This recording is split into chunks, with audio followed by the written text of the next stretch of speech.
मी अशी तयार झाली आहे, तुम्हाला शेवटी सांगते मी कशासाठी तयार झाली. हे बघा, मी रांगोळी वगैरे काढली आहे.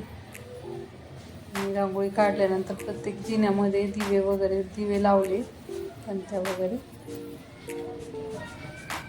रांगोळी, दिवे. आणि मी हळदी कुंकूच लिहायचं विसरले होते. नंतर शेवटी मग ते हळदी कुंकू पटकन लिहिलं आणि फुलांची वगैरे रांगोळी काढली.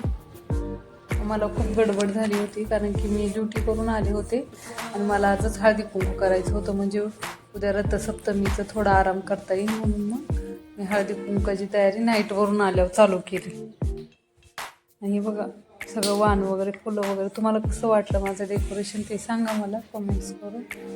आणि मी हळदी कुंकासाठी काय वाण केले आणि तुम्ही काय काय वाण कोणाला दिले ते कमेंट्स करून सांगा. मी पावडर घेतले, कारण की युजफुल आहे आणि प्लॅस्टिक मी नाही दिलं, तर मला प्लॅस्टिक द्यायला नाही आवडत, कारण की कुणाला आवडतं यूज करायला नाही आवडत, त्यामुळे मी पावडरचे डबे घेतले.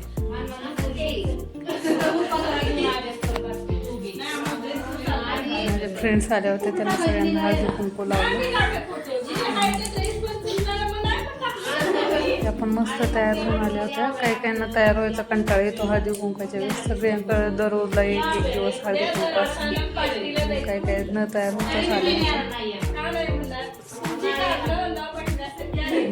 लेडीजचं खूप छान सण असतो, सांस्कृतिक हे पण होतं म्हणून